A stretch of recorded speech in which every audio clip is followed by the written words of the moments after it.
This has nothing to do with No, that. it's good for Drey to have somebody like you looking out for him. Mr. Model A1 fucking citizen. I don't know. I don't know.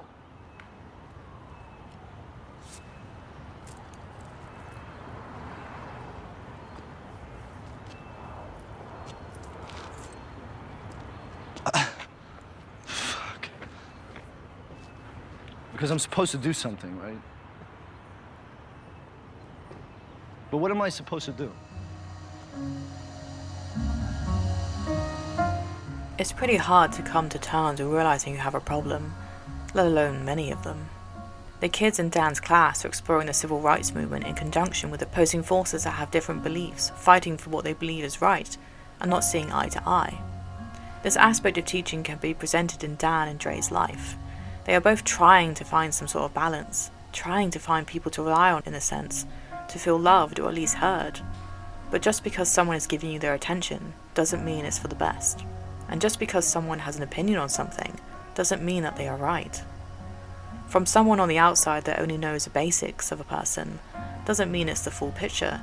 And here, with Dan and Drey, teacher and student, the opposing forces of who they are supposed to be blur to become just simply who they are. And they are more than what we can see from a distance.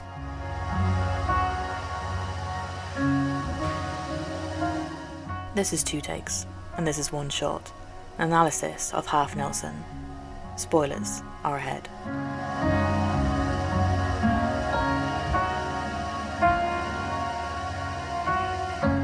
Habitual ways of coping seem to happen a lot for Dan. It's like a cycle of trying to find the quiet motivation to get himself up and out, to clean his apartment and start anew, and within the film, of perhaps following him around for a week or more, these cycles come and go, melding them together until the actions and the days become blurred. And the days of maintaining a sense of normalcy blend with the nights of being at the bar, being with random women, doing drugs, and talking about his own self-worth. Almost like he's trying to convince anyone listening, and even himself, that his actions, his words, his life, has meaning beyond this reliance of drugs. We only see a small slither of his life, but it can be assumed that this is somewhat a routine for Dan. But then we realise that knowing this one thing about Dan doesn't make us know him. It's a lot to offer, a lot more to understand, and hence, this is why he's the protagonist.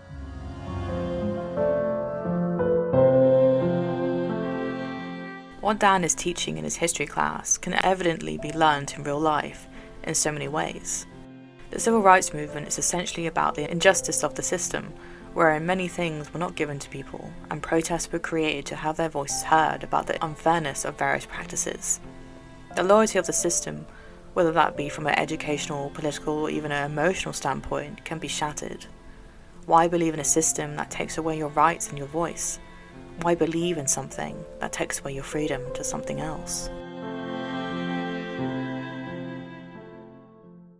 In a less harrowing way, this can be seen through Dan, but also through Drey. She's introduced to us as another student in his class, and then we realise she goes home alone, with her overworked mother working doubles, whilst her father is constantly absent. Her brother is in jail, and her uncle is a drug dealer that has Drey's brother's loyalty in keeping quiet, which he does. There is a promise talked about where Frank is supposed to help the family, and yes, he is approachable, witty, kind and open, but then we realise, once the drugs are introduced, subtly at first, we find Drey spooning drugs in little bags and then eventually knocking on doors to get the money for them. Frank essentially uses her, smothering that under the aspect of family and loyalty and commitment. And for Drey, it takes her a while to realise who is essentially on her side, whether or not Dan works for the system. But we all know Drey needs to find her voice. In the end, she does. Her freedom lies in her remembering that she doesn't owe anyone anything. She has the right to make her own choices and not end up like her brother. And the same for Dan. He works for the system, but that doesn't mean he is part of it. That doesn't mean he believes in all of its policies. A job is a job after all. And him trying to inspire his students his way by using this ideology of opposing forces is a good starting point. Dan is a good teacher, no denying it, but from the various interactions with the other teachers and even the headmistress, he looks and almost acts like a quiet student trying to look cool. And for me, it's not about his look or what he does or doesn't say, it's the fact that he is being himself, even in this sort of career. He has the freedom of expression, even if he is frowned upon by the faculty, but seen as someone on the same side as the students. He still has a voice, and tries to use it to the best of his ability, even with all of the obstacles that come with it. So both Drey, figuring out her voice, and Dan, having a voice and failing to use it, find a middling ground in their interactions with each other, finding freedom in just being themselves around each other.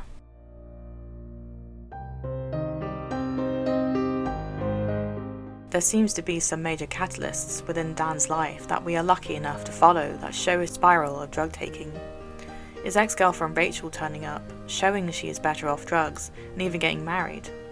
He has some leftover feelings for her, but essentially it's the idea of her, the life of loving someone else that he truly misses. The desolation of loneliness can perhaps be stifling, but he is alone. We see that before she shows up, and so, in desperation to find something else, he does drugs at school, and Drey finds him, and the secret is born. The next, in no particular order, is a family dinner and his cat dying. The family dinner always shows Dan's disassociation with his brother because his brother is shown to be the capable child that is going places with someone he loves. His father is judgmental, expressing his disappointment and trying to place it as a joke, then apologizing, assuming that it was his fault. And Dan's mother, the most heartbreaking of all, she wants to keep it all in a happy little bubble, essentially not wanting to listen to Dan when Dan wants to open up about what is wrong. She wants the illusion of a good life to be real, and ignorance is bliss if you want it to be. So Dan shows attachment and finds it hard to open up, which is understandable. The cat that Dan has is seen in some shots, presenting a person who is capable of taking care of someone besides himself. Dan's love is reciprocated by this cat, and he is not alone. However, after a while, very suddenly in the storyline, when we have almost forgotten about the cat in general, we are shown that the cat is dead. Dan forgot about them, and this is the indicator that Dan is now alone, incapable, and lonely. This, as well as other things, might have stimulated the next course of events, which was with the female teacher Isabel. From what looks like a nice date, it becomes a one-night stand, and then later on, Dan goes back to Isabel's unannounced and intoxicated, which leads to him essentially losing his job. From feeling wanted and listened to, Dan can be a charming guy, funny and understanding. However, after a night of passion, in the harsh light of day, he can be standoffish, cold, but still quiet in his contemplation. It might sound and look like he just took what he wanted and waited for Isabel to leave, but I think there is more to it than that. Dan might have felt some connection, but like all of the other brief encounters we've seen him have, it was only temporary. It seems something more than that is difficult to find and keep.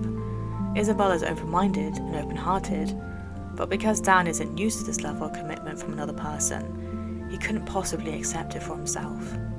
What's saddening is that in moments when we see him alone, we can understand that he is in desperate need for a connection.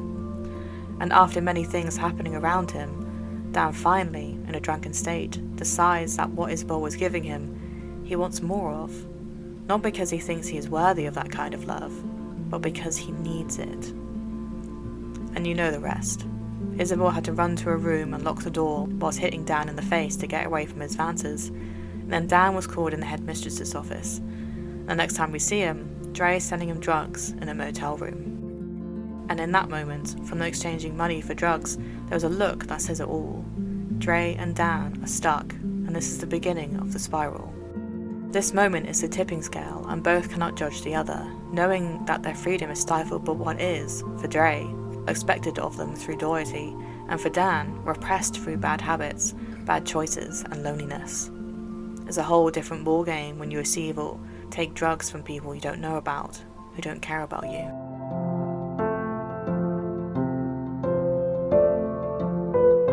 There is a moment which might have been overlooked. What with all of the talk that Dan has been doing about his job, the way of life to people who are not listening. How he really cares about the kids and how they keep him focused, and how, overall, if he can make a difference to at least one person's life, then it's all worth it.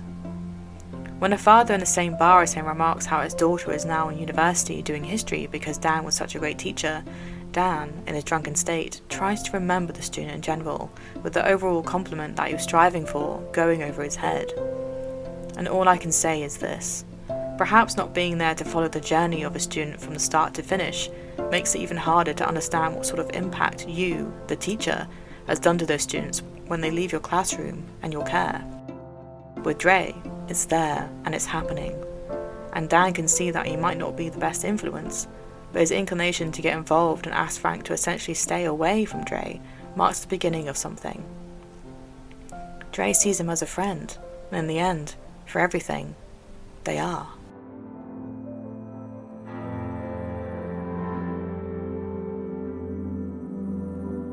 The term half Nelson is actually a wrestling hold, in which one arm is passed under an opponent's arm from behind the back of the neck. Quite a hold, making the person under it become stuck. And I guess we could say the same for Dan and Drey, dwelling on things in the past that affects their present, to linger in a state of living that doesn't move you backwards or forwards, with you just hoping things stay the same. But then realise that they are stuck, and it's only through understanding that one thing doesn't make them who they are that has both Dan and Drey opening up to other possibilities, like a friendship. Like the ending scene of them sitting on two separate ends of the sofa, they are indeed two separate driving and opposing forces in many ways, but these forces can also help each other become balanced by maintaining a sense of self in a world that might attract the wrong things and repel the rest, with the freedom to just be themselves.